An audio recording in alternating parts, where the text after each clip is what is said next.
You are listening to the Park Flyer Podcast, where we discuss our RC adventures.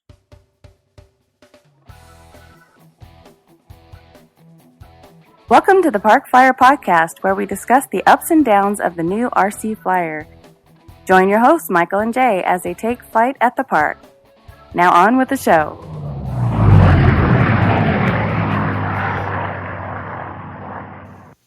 Hey everybody, welcome to the Park Flyer Podcast. I'm Michael from Arizona, and with me always are my good friends.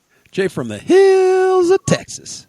And we have to excuse AK Mike again. He is a busy beaver. I think we mentioned earlier he's going through a couple of changes there in his professional career, so we're excusing him again this evening. But it's good to be back with you. I had a good week, and I think Jay did too. We'll get to that in just a moment. But first, let's hear a word from our sponsors.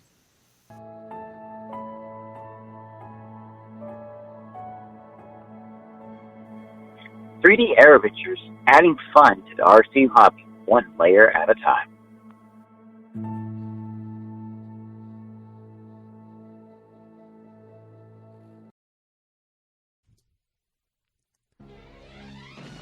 Feeling weak and powerless? Sounds to me like you need A-Power batteries. When someone needs the best, they always choose the A-Team. A-Power batteries. Get on the web and get yours today. And we're back to the Park Flyer Podcast. And I was at the field, actually, this week. So Whoa. I know, right? It was a quick trip. We got to go out. I got a text message, and, basically they're like, hey, we're flying turbines, let's go. And so I went out and, kind of hung out with the guys as they flew theirs. And Gary, the one of the guys I fly with, he just picked up a new Goshawk, and it was good. It was interesting to see. It flies really, really well. One of the things that he was having issues with was the landing gear was not coming up due to the air loads. And Really? So they're electric, and so as he took off and started to turn, then you're pulling it up. And I was thinking about that because we have guys that fly EDFs as well. And one of the things that I'm kind of sitting there watching, and I thought I'd mention this time, because as you kind of watch people fly, and if I'm flying, it's a little bit different because I do things like I normally do them. But if I watch other people fly, I notice little things, and not that it would, make a really big deal, but I just want to kind of mention it so that people understand a little bit about air loading and G loading on model airplanes. And they work a lot like the real airplane. The difference with the real airplane is that the real airplanes have about 3,000 PSI that pull the landing gear up. Hydraulics. That's right. 3,000 PSI hydraulics that basically retract the gear. However, I will tell you that most major aircraft, both small airplanes and in my world, in the airline career, or in the airline world, we have limitations on speeds. So for particular airplanes, they could be as low as 200 knots, and you would need to get the gear up because the air load against the nose gear, which goes forward, right? It's usually towards the airflow. Faster than 200 miles an hour, the gear may not come up, right? Even with 3,000 PSI. Well, if we convert that to a smaller vehicle, right, to the small airplane, and we put electrics instead of hydraulics. Now, it's one thing to have air, right, because air is also very similar to hydraulics in the fact that it's not hydraulic fluid, but it's air, right? So if you had 100 PSI, the 100 PSI is going to be air. Yes. And so you're going to be able to shoot that air through the lines. The lines are very small, and it's going to suck the gear up really quickly on our bigger turbines. But we don't have that system on some of the smaller airplanes, the electric ones, with the exception of Big Mike, because on his Tucano or Tuscano, Tucano, I think it's a Tucano, the Big Blue, right? Right. He had Big Blue. air retracts on Big Blue. So the airplane was electric, but it was big enough that he was able to put an air system on it, and so he got some pretty quick retracts. But most of us have electric retracts. So what I'm trying to get at is that the electric load, as you take off, try to fly out at a 45-degree angle and get the gear in the well before you roll into your turn and honk back on the airplane. And the reason I say that, what? No, I'm just giggling. I'm just thinking about it. Well, yeah, I mean, we all do that, right? We take off, we immediately roll into a turn, and we suck the gear up. Now we're actually pulling on the airplane, so we're loading the airplane up. And if you're pulling away, right, if you're pulling, let's say that you're taking off left to right. And so you get airborne and you roll into a left turn and you start pulling the airplane around. You're actually pulling a G load that the airplane is now having to compensate to pull the landing gear into the wells. Where if you were just at a 45 degrees, a 45-degree track out, like a vertical 45 degrees, not a turn, but if you just lifted off, pulled the gear up, and tracked out until the gear actually retracted, you're just up against air loads. You're not up against the G load as well. Plus, right? Plus, that's the big thing. Right. You're compounding them. And so, in these particular airplanes, if you start G'ing up the airplane, and I'm not talking that the thing's pulling 9 Gs. It only weighs, a couple of ounces. There's so many airplanes. It's all relative. I mean, if you think about how much those gears are actually pulling, they're not pulling 5 pounds up with one of those things. It's only a couple of grams, if that. Well, and there, if you had a watt or amp meter or whatever, and you could generate it, you'll see that they're only pulling, maybe 1.5 to 2 amps. But if you, pull the airplane into a real hard turn, and then try to get the gear up, people wonder why they have gear failures or that the gear only comes up halfway. And Gary did the first time he did it, that's what he did. So I suggested to him that he track outbound. And, just kind of fly the center line until they get the gear up. Because normally on a big airplane, that's what we do. We track the center line, get the gear in the wells, and then once we get the gears in the wells, then we make the turn. We don't wait, we don't try to load the airplane up and pull the gear up at the same time.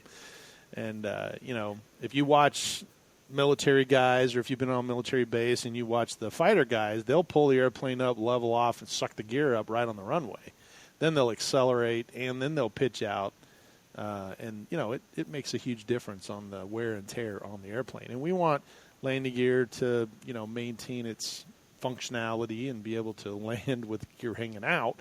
So that's just my opinion. I mean, I'm sure we'll probably get tons of YouTube, comments or Facebook comments. And feel free, to post your opinion. But, just give it a try, see if it makes any difference. I mean, I don't necessarily think that a little airplane's going to, especially if it's just a little foamy, that's going to make that big of a difference. But it could, just taking larger type airplanes and converting it to the smaller type airplanes may help out. So anyway, that's my... Well, dude, it does translate over because, I mean, everybody's done it, especially with, like, let's say flat foamies, where they get that, they'll get it in the dive or they'll put a big honking motor on it, put it in the dive, and then they'll pull up abruptly, and the whole thing starts flapping, or the tail starts flapping. It's going blah, blah, blah, blah, blah. Same difference. I mean, once again, you're overstressing the plane, you're over G'ing the plane, and it does translate over. So, yeah, I tell that story quite a bit about being an instructor out at one of the clubs I was at, and some of the guys came and got me, and they're like, "Hey, man, we just put a new motor on this little trainer, and it's making a funny noise, and we want you to listen to it." I think I remember. I said, "Okay, well, I'll listen to it." And so they get it upstairs, and they put it in this dive, and I hear it. It sounds like a screaming bunch of bees. It's like, and I go, "Oh, well, that's your control surfaces fluttering, right? Because you're exceeding the capability of your servo, and it will start to flutter." And they're like, no. you're not hearing the same noise. And I go, no, I think that's the same noise. Well, here, listen to it again. And so he goes up again, and he goes, and I'm like, yeah. So he had a monocoque airplane, and I said, well, now you're actually kind of putting it in a bigger dive. So not only are your control surfaces fluttering, but it's resonating with the monocoque, and it's making it sound even that's worse. why you can hear it. That's why you can hear it. It's like a big because the monocoque would start buzzing as well. And he goes, yeah, that's not it. And I said, okay, let me do it one more time. That's what he said. Here, listen to it one more time. And this time he really got it cranking. And he wanted me to hear it. And sure enough, about halfway through this dive, that thing goes, boosh. And, I mean, balsa wood went everywhere. It was raining balsa wood for like 10 minutes. Not really, but, it just was coming down. It was everywhere. And I looked at him and I said, yeah, I think that was your control surfaces buzzing. But, I don't know. It's just my opinion. So, not saying that, I'm the Uber expert, but I do have 30 years of flying. So, I'd like to think that I have some indication of, how it converts. And I've been instructing about that long, too. So, it is a coincidence. But anyway. Well, I wanted to give a shout out to John Pearson, and he is one of our listeners, and he sent me a wonderful email. I was really touched by his email because he basically said that he kind of, his wife got COVID, and she went into the hospital, and he was kind of freaking out about it, like, oh my gosh, what do we do, and how do I, what, this was kind of new, and then he remembered that on one of our earlier podcasts this year that I kind of explained my COVID stay in the hospital, and so he said he went back and found the episode, and he listened like 2 or 3 times, and he said after listening to everything that I went through, he felt more comforted, and then he sent me this, email. And of course, I responded and gave him, hey, just in case, this is what, she should do this, she should do that, and, make sure they have this type of, BiPAP machine, because he had never heard of it. And then, it wasn't until he listened to our podcast again that he got, more information. And so I'm glad that in my story, I mean, it was pretty touch and go for me for a while too. I'm glad to be here, but it was good that our podcast actually touched, someone's life. And I reached out to him, recently and asked how his wife was doing. I'm waiting for a response. But, John, if you're out there, our listeners are, with you, and it's great to hear from our listeners. It actually means a lot to us. Well, positive. Hopefully, you're not going to leave us in the middle of that, that touching story. So, I mean, his wife was okay, right? I mean, Well, I don't know. He. Really? I that's why I said I reached back out to him, and it was actually between last episode. We'd already recorded the last episode, and so he had reached out to me, at the end of last month. So I just, I kind of shot him an email and just said, hey, keep us updated on your wife's progress. Okay. I mean, hopefully she's recovering. I would hope the best for them. On another note, I had a friend of mine that her husband just recently passed suddenly as well, and I don't know if it was COVID related. He did have COVID, but he got better, and then all of a sudden, he just passed in the night. So I'm hoping he didn't get like a blood clot or something. So, John, if you're listening, and your wife is recovering, make sure she's on a regimen of aspirin and taking care of herself and being cautious of that. So. But yeah, we love to hear your stories. If you've got something to share with us, shoot us an email at parkflyerpodcast@gmail.com, or you can join our Facebook listeners page and comment on our Facebook page or on our YouTube channel. So we're trying to expand it, getting bigger. We've got a huge audience at this point, and John, we're all pulling for you and your wife. So. On a separate note, separate note. What's that? Okay. I was going to say on a separate note, yeah. On a separate note, we had another kind of giving another shout out to another listener, James Johnson reached out to us, and he actually had a comment on our Facebook page. And I love reading the comments because some of them are pretty funny, and they kind of poke fun at us about screwing stuff up, which we do. We're not perfect, and we get to talking, and things all get wrapped around and backwards. And hey, we give the listeners what they pay for. Yes, we do. Top exactly. quality. That's right. Yes, top quality. Anyway, and just take it with a grain of salt. We try to get everything right, but if it's not, just poke fun of us and give us some, kind of a lecture there. But James Johnson reached out and was talking about the episode with Jim and servo wires, and he mentioned the fact that he had someone had given him, or he had acquired, however that transaction occurred, he had acquired a Trojan, a T-28 Trojan, and he had the same problem. And he thought, oh, that's funny that I'm listening to Jim, I'm listening to this episode, and Jim had a similar issue. And so I love the fact that our listeners bring that together, too, that we have issues when we're out flying and, we do stupid stuff, don't check stuff, and our listeners reach out and go, hey, this happened to me, too. So in his particular case, he did mention that that I was talking about, one of my questions was could he have reversed the wires? And I think, you were kind of like, oh, he didn't really think about that or whatever. Well, he did.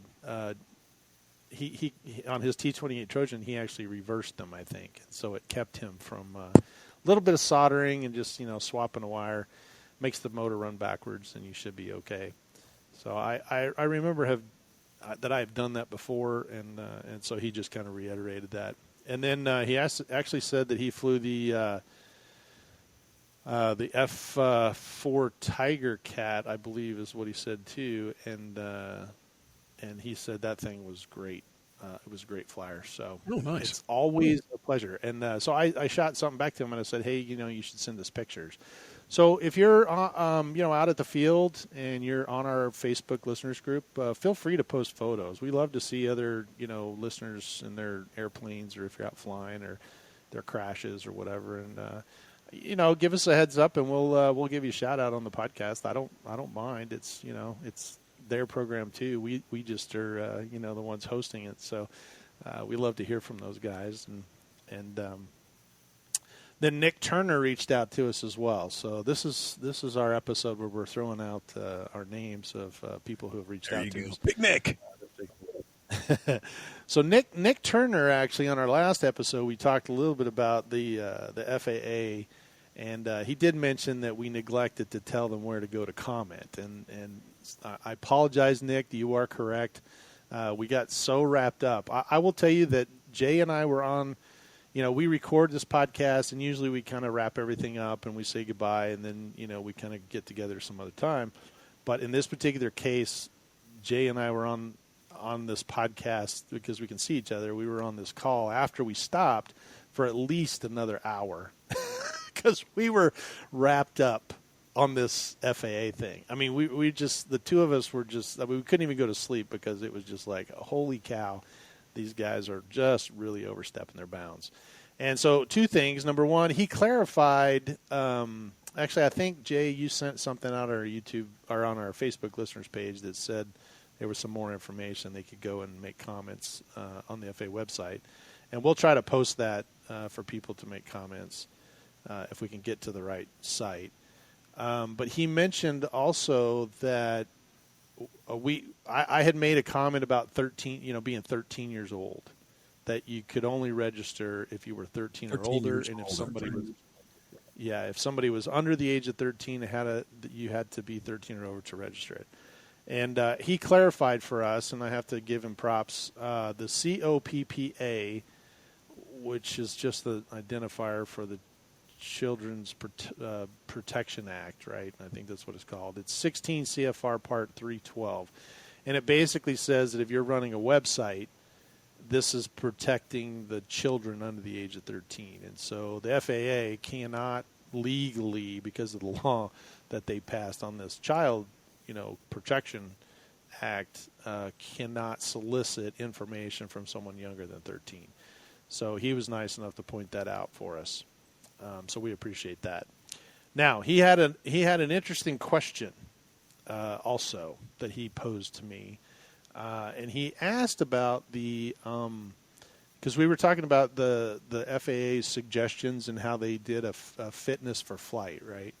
And they were, making all these suggestions. And he asked about color blindness, which is interesting because color blindness is one of those things that can cause you not to become a real pilot. No, that came out wrong. I shouldn't say a real pilot. I mean a full-scale pilot. How's that?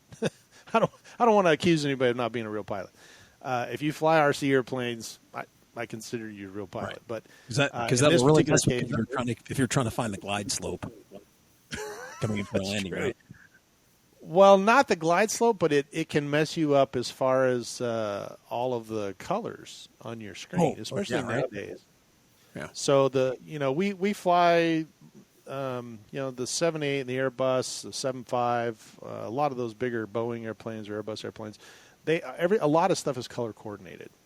So you have a magenta colored line, you have a cyan colored line, you have a white information, you have yellow information. Well, if in Nick's particular case, I think he said he's red-green colorblind, and so he would not be able to see the green. It doesn't present itself. And so in the real airline or aircraft world, we do have things that are green, right? Your airspeed is in a green. And surprisingly enough, mechanics don't have to be non-colorblind, right? So there are things in the airplane. There's these little squiggly lines on a dial or gauge, or it used to be all that. Now it's kind of all electronic.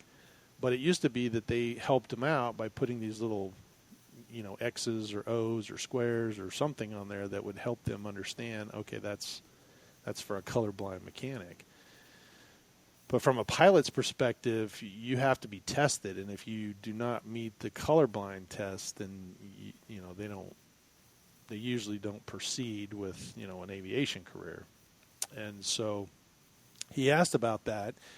With models, because he's like, that's part of the reason he doesn't have green or red models, right, is because he has the colors that he can see, and if he's red-green colorblind, and I don't know if that means, I should have asked him, but I don't know if that means he can't see red and can't see green, or they're inverted, or however it presents itself. But, I mentioned Bryce Hatfield. He owns Critical RC. He was colorblind, or he is colorblind as well. And so he has a hard time seeing, certain colors. So anyway, Nick asked if it was going to affect the modelers. And the quick answer to that is not at this time. Well, you are right. Who knows? But right now, they haven't mentioned it, right? But these suggestions that they're making, I'm starting to see that the revisions and some of the things that they're actually making a suggestion about are actually out of the Pilot's Handbook of Aeronautical Knowledge, the FARs that have, some of the stuff that I was reading it to Barry, who is also an airline guy, and he just was like, "You're kidding me. Are you kidding?" He's like, "Why would I need a medical to come fly RC airplanes, And I told him, I was like, yeah, it's not here. A lot of people are going to say, oh, we don't have any of that. It's just a suggestion, blah, blah, blah. Yeah, well, Nick also pointed out the fact that a pilot flew under a bridge. Nobody saw him. Nobody turned him in. He did, nobody even cared. But the FAA saw it on the ADS-B and stepped in, violated, and took his license. So back to our conversation from wait. So do they see it on there, or do they see the video and they're No. It so they can see a GPS track and they can see an altitude. So if they watch that, that's an ADS-B, right? So if they look at the ADS-B and they put certain parameters in here that flag low altitude, they can actually put and say, hey, we want to see any airplane that was flying at a low altitude. Well, this guy flew right under a bridge. Now, was it careless and reckless? Was it, the FAA could have deemed it that way. Did the guy really? I mean, I don't know how high the bridge was. I'll have to get some of that information from Nick. If he has it, he can send it to me. But it could be like the Royal Gorge Bridge, which is 1,000 feet difference. And matter of fact, AK Mike has flown under that in his little paramotor. But if you flew under it in an airplane, it's not like you're endangering anything because you're 300 or 400 feet below the bridge, and you're still 800 feet above the ground. So it's just a stunt, and if you're willing to do it, then I guess you can do it. But in the Royal Gorge sense, they probably would have a heart attack because it's a kind of a monument deal. But if this was on some private land or on a lake somewhere, and he was able to do it, and we see YouTube videos of people doing that all the time. Right, and the reason I brought that up was because I know a couple of guys got prosecuted because of their videos. Because they said, they flew in either a state park or they, national park, or they flew under a bridge, or they flew to a building, and they, FAA said, "Hey, we saw this video of this guy flying this thing, or of this drone flying next to it in the sky." They couldn't prove whether it was him or not, but they said, "Well, we have this video of him doing video of this drone flying there, and it's that guy's video, so we're going after that guy." Which to me, once again, if you weren't out there to catch him, you weren't out there, prove that I was flying at the time. And it was my buddy Mike Bone. Because I don't have the skill to do that. Right. Well, so here's the stupid part too: is that when the ADS-B stuff came out for the real airplane or for the full set scale, I keep saying the word real. Sorry about that, guys. When the full scale ADS-B part came out, the FAA said this is the next generation of safety. They launched it under the guise of safety. If everybody does this, we'll be that much more safe. And in order to drive everybody to agree to this, and so we don't have a lot of dissension, we've agreed not to make this punitive, right? We're not going to use this against you. This is a safety thing. Well, look, we haven't even had it since, a full year yet. Well, actually, it's a year and some change because it came out in January of 2020.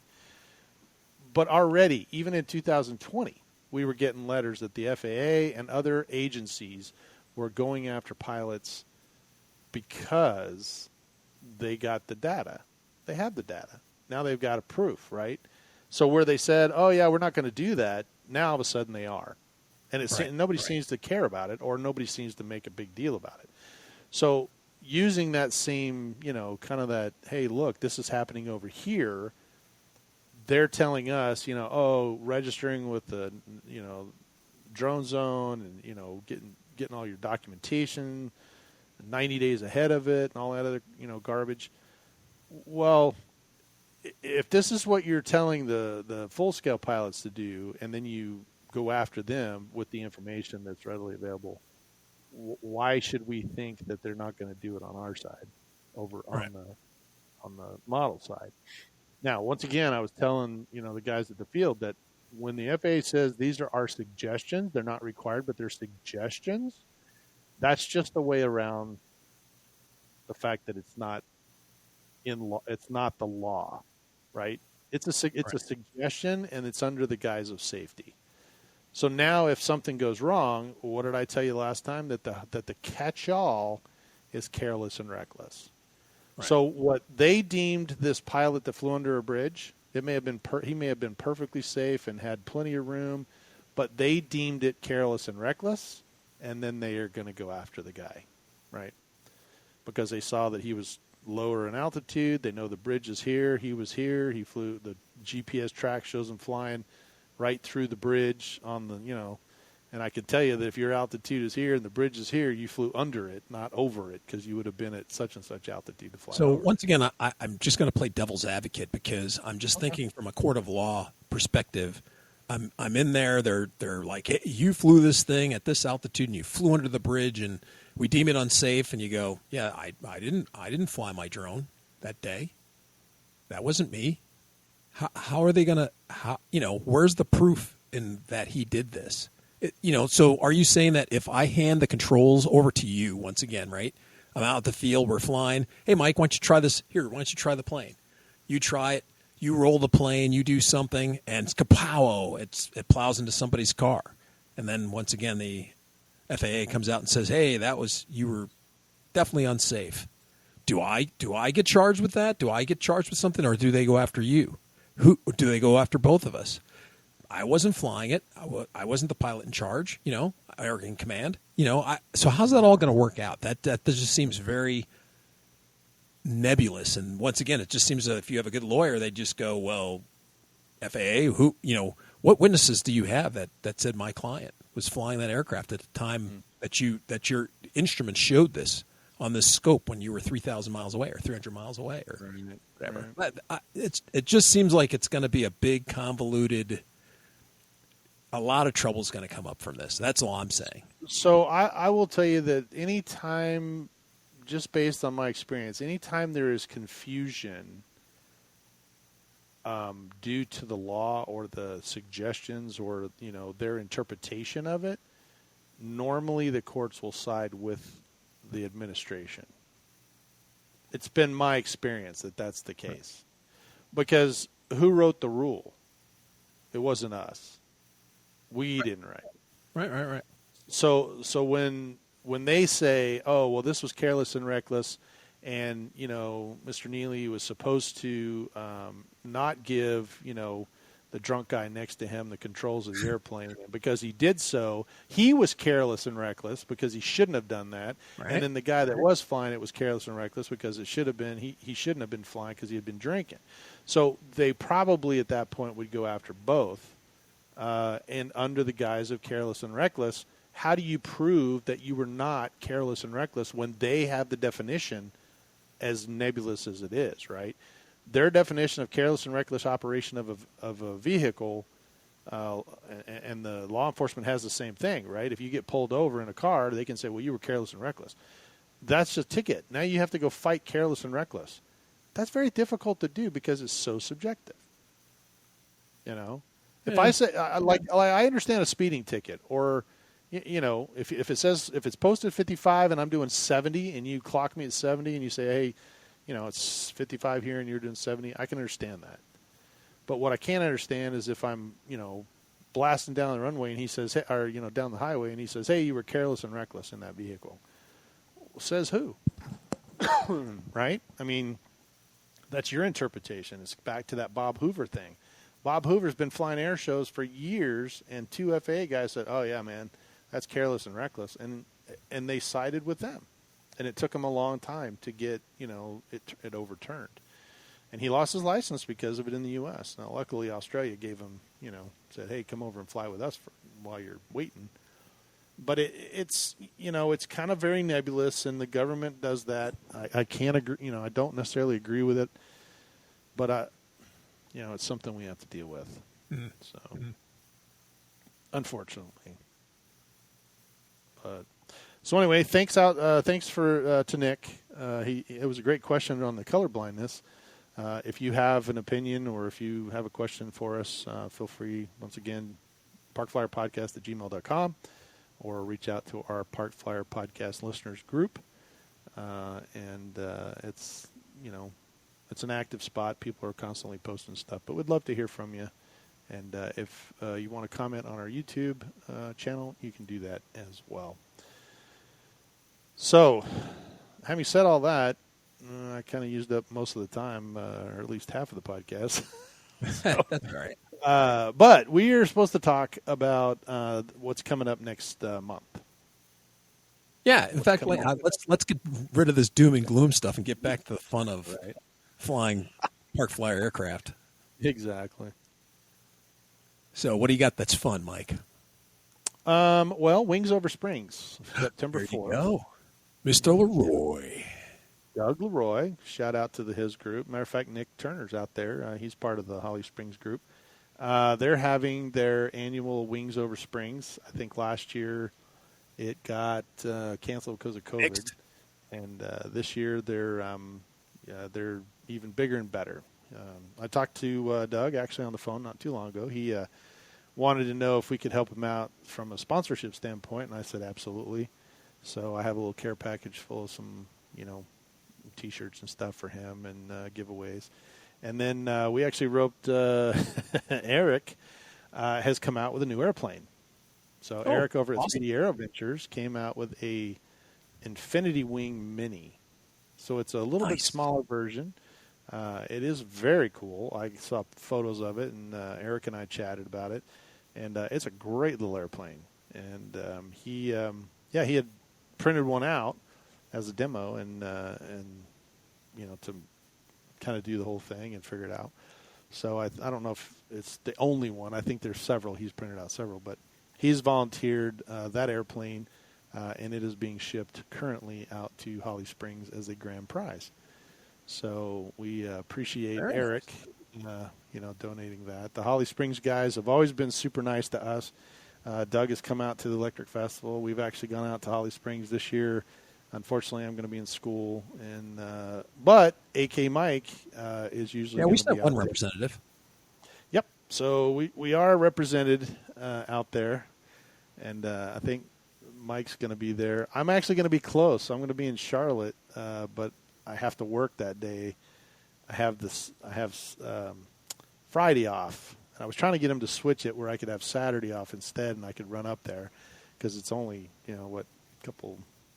less than an hour, and but they wouldn't do it. So work has me locked up, and so I have to miss it again this year. So, but I was all excited because I was like, oh man, this is going to work out perfect. I'm already going to be in Charlotte, and then I'll just jump up there, and then they swap my schedule around, and I'm not going to be able to make it. But they do have a lot of people coming this year, I think, and they've got sponsors, and they've got food and a great flying field.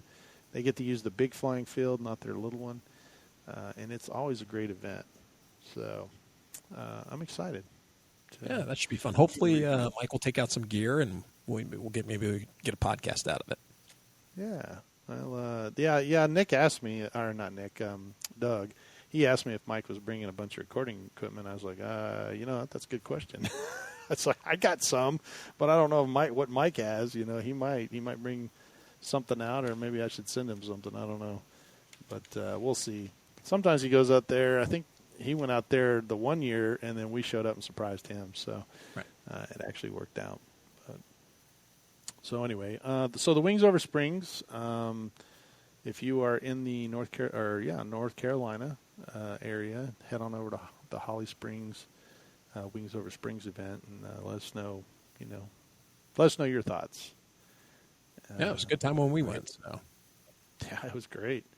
I had a great time, and honestly, the food was awesome too. I was really shocked. They had it was a food truck for like Italian food. It was really good. It was really good, and I was over there munching away. So that was a pretty fun time, and we need to do it again. I have in October, for me, I have the Best in the West coming up. So that's the jet event for the West Coast.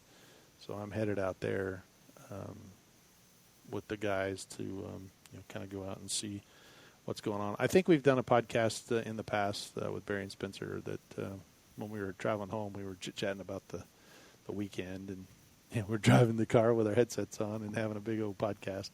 So it was pretty fun. But, we got to talk a little bit about it. So this will be fun this year because I think COVID affected it again last year, and a lot of stuff got canceled because of COVID last year. That's right.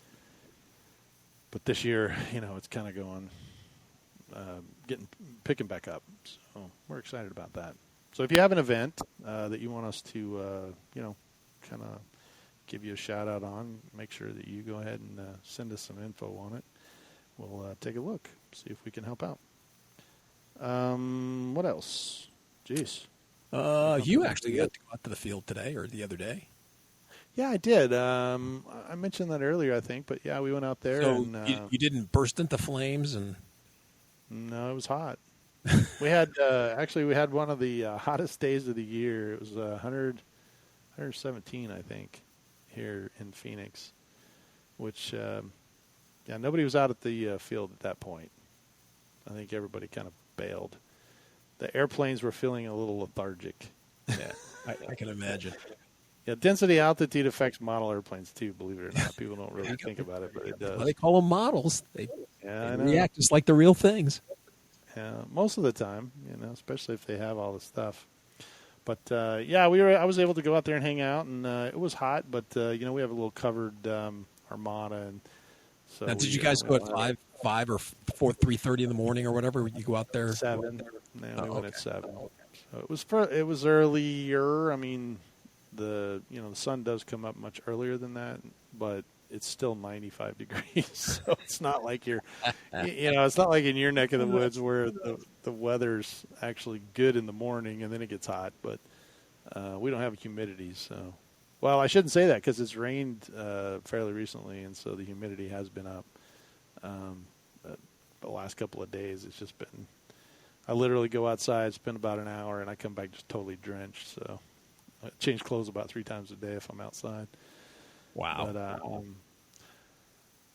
But yeah, it was a good time, and yeah.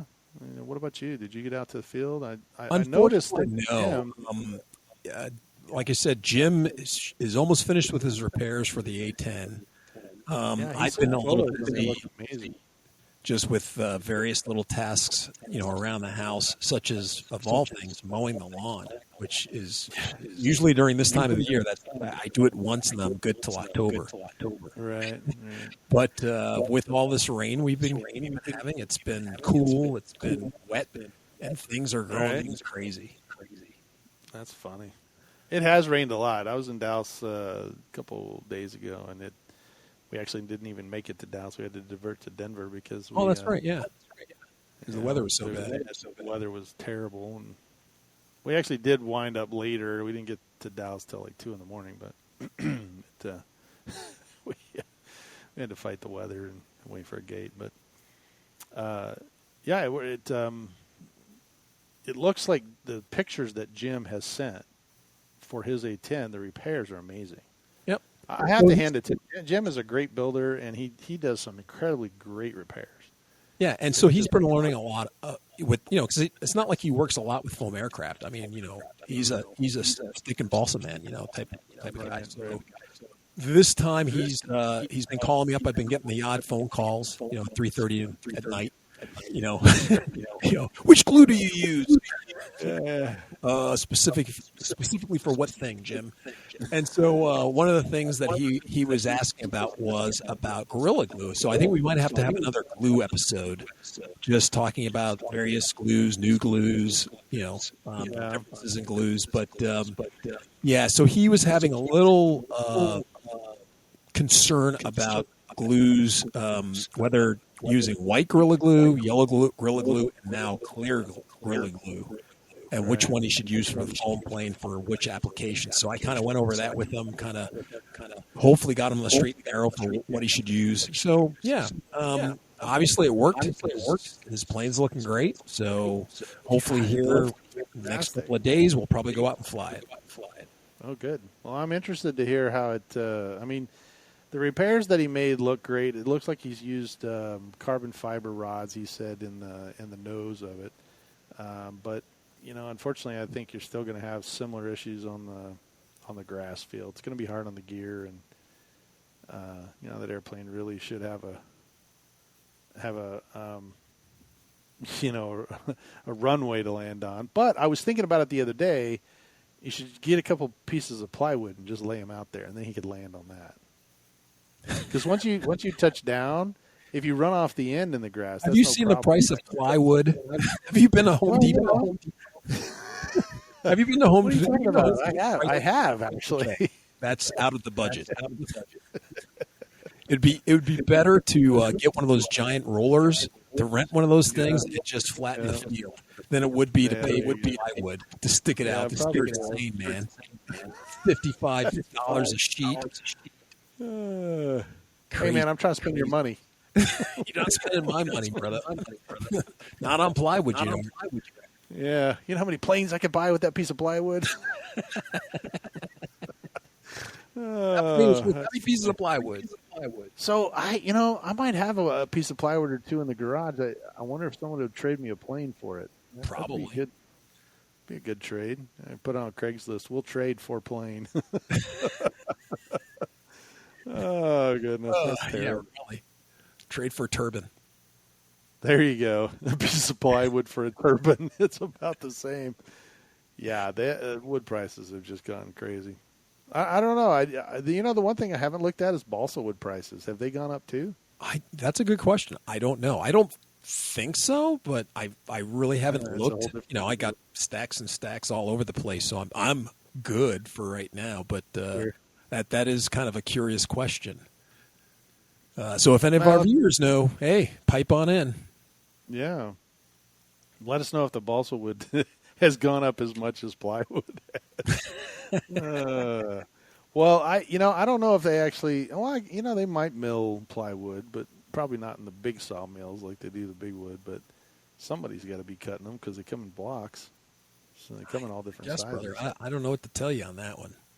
You know what? I'm going to have to run by the hobby store and see if they even have those little bags of balsa wood.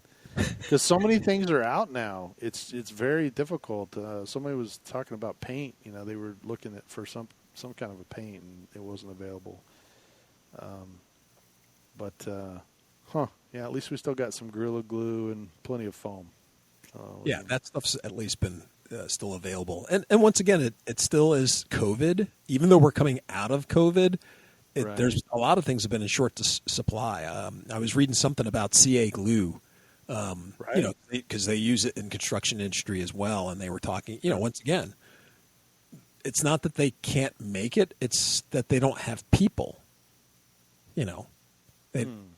Bringing the people back, getting the factory back up to what they were the output that they were putting out before takes time and a little lead up Sure. time. So when you laid off half or 3/4 your workforce, you just can't bring them back. Unless it's wartime, you just can't. Either that or people are still not willing to come back to work because of COVID. So all those factors are affecting everything. Yeah, that's kind of crazy. I mean, I have noticed that the field, well, mainly in my case, the field's been kind of empty because of the heat. A lot of guys don't want to come out in the heat, especially in the middle. This is kind of like the hottest part of the year. Mm-hmm. It's just this first 2 or 3 weeks in August, and then it'll start tapering off. And it drops pretty rapidly once we hit October. Actually, towards the end of September, August, September. By the time it gets to October, it'll be fine. But it's usually May, June, and July. But the rain, we've had rain here in Phoenix, and it's considerably lowered the temperature for the last couple of weeks. So people have been unseasonably cooler, and then all of a sudden, bam, 115 degrees, and we're all like, oh, what happened, Because we've been hanging out in 78, 79, 80 degrees, and then all of a sudden it spikes up. So everybody was kind of taken off guard. But it was actually, not as common to have those lower temperatures. It was just because of the rain that we had. So, well, what else? Let's see. So Jim's got his stuff on repair, and I don't think Mike got to the field this time. Not that I'm aware of. I think he's getting ready for Holly Springs, so he might be packing up his golf bag. He takes that thing everywhere, which is smart. I need to get one Works. myself. Yeah, It it works. does work. So can't blame him for that. It's a good idea, and I have been having my eye out in Craigslist to see if somebody's got a hard case golf bags, because I'm gonna probably snag one, and whenever one comes up, That'd be cool. and do the same. So, Yeah. but Well, excellent. yeah, unfortunately, I like I said, I got a couple of things I'm supposed to be building, but I hate to say it, I've had some honeydews, and with things like I said, with all the stuff growing around here, and other little tasks. Plus, unfortunately, I got a small health problem. I kind of threw my shoulder out, so I'm going to therapy, and so that's kind of been taking up a little bit of my time, and yeah, It's probably the last time you chucked an airplane for me when I was down there. I know. I almost threw my arm out in pain. So, and that's kind of funny, because that the last couple of times I went out with Jim and stuff, like I said, I go to throw the plane, and I've been very gingerly trying to throw the plane. I'm like, this shouldn't be too bad. I think I'm going to go see the doc. What's up with my shoulder? Then you're laying in the middle of the field. Oh my gosh, call an ambulance. Yeah, I had to take a knee and drink some water. Right. So timeout. I need a timeout. But I've been doing a little physical therapy and been doing a couple of little exercises. And at first, I'm just like, this isn't going to do anything. And they had me do one exercise, and it's been a long time since I've hurt like that. Workout wise, just working out and just, feeling the burn. And man, sure. I got out of there. Now the part that got me was I was lifting this 1 pound pink weight, and that kind of stuck with me. That back from my youth, now I'm reduced to this quivering mass from a 1 pound weight, pink weight at that. So I kind of sucked it up. I've been working at it hard, and I've been feeling better. My mobility's coming back, so hopefully here in another week or two, I'll be able to get out with Jim and be able to actually throw a plane up without having to double over. And you got a new addition to your podcast equipment. What's that, my friend? It looks like I got everything I normally do. It's underneath you. Oh, my chair. Yeah. Well, it could have been, my old stool, not chair, might have been contributing to my injury of all things. Your injury. That's what the fact that you're bent over a stool, you're like, hey, this has no back to it. So no back. I might have been sitting a little low because I'm sitting at my workbench, and so it's a lot higher than a normal desk. So sure, all those things combined, might have taken their toll. And so, when I was telling the doc, I'm just like, could these things possibly, cause this problem? Because I wasn't lifting anything heavy. I wasn't lifting a 55-pound, bag of, dog food or cattle feed, or, I wasn't saving a baby and had to lift the truck off of it or anything. And yesterday I hit the swivel chair and it came and it hit my arm hit it sideways, and I was on the ground crying, so. Yeah. She's like, oh, yeah, if you're sitting at an angle and you're doing that, have you been doing this for a long time? And I go, well, yeah, I had this set up since I moved down to Texas. So that's been 3 years. And she's like, oh, yeah, sure. You did it.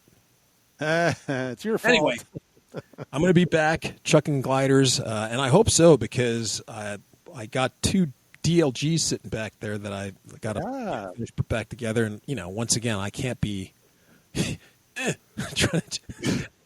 trying to chuck up a DLG, so throw my arm out. You're gonna have to fly.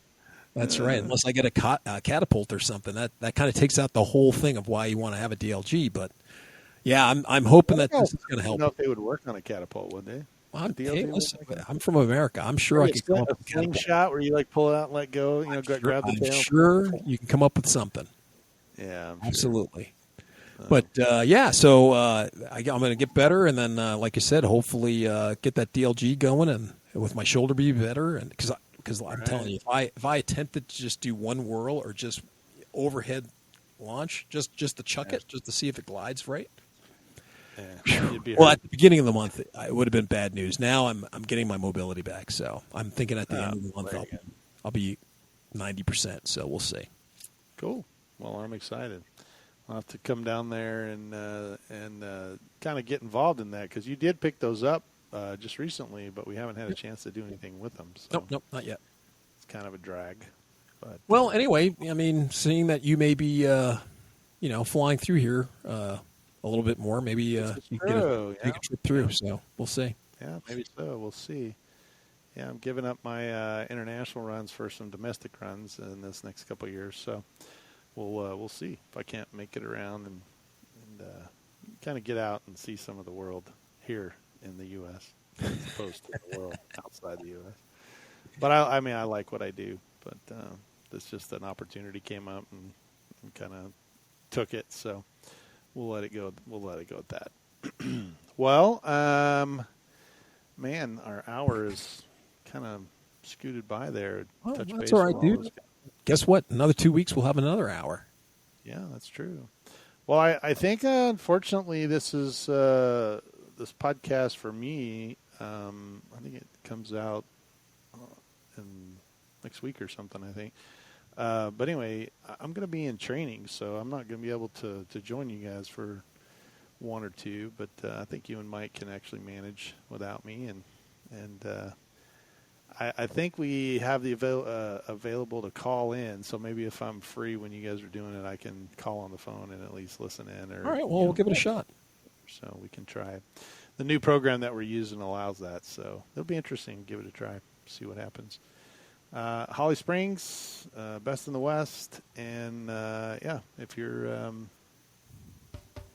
doing anything fun, send us some photos, and let us know what you think. So it's always fun to hear from our listeners, and I love it when I get on there and guys are giving us a hard time. So. Oh yeah, they're good at that.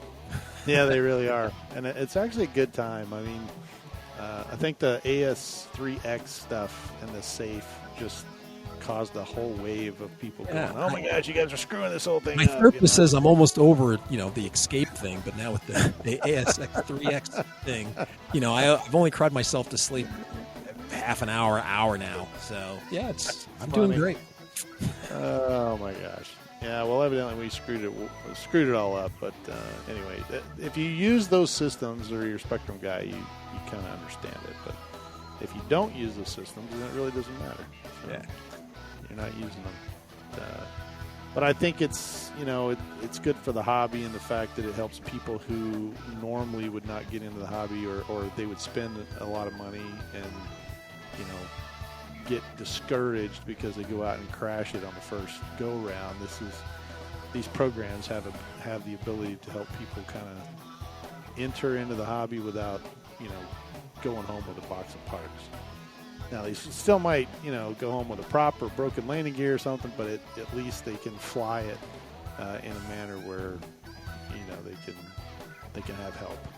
If sure, they don't put it in backwards and don't have their servos reversed. It works great. Exactly. Don't do what we do, right? Right. Well, hopefully we'll get my AK Mike back on, and I'm going to be gone for a couple of podcasts, but you guys handle it from there, and we'll looking forward to hearing what you guys have to talk about. Got plenty of guests, I think, coming up too. We've reached out to a couple of guys, and hopefully we'll hear back from them soon. But they have some pretty interesting, stuff, and so hopefully it's always fun to have guests on, because then you get to hear a whole different side and touch base with those guys. So I think we're working on some of that for this fall. All right. Well, that's all I can think about. Well, that's it, man. Our time's up, so let's do what we do best. Tell everybody bye-bye. All right. I'm Michael from Arizona. And I'm Jay from the hills of Texas. And we'll see you in 2 weeks. Let's fly. You have been listening to the Park Flyer Podcast. Thank you for joining us, and we look forward to your next visit. Please give our show a star rating and review, and feel free to email us your questions, topics, or suggestions to parkflyerpodcast@gmail.com.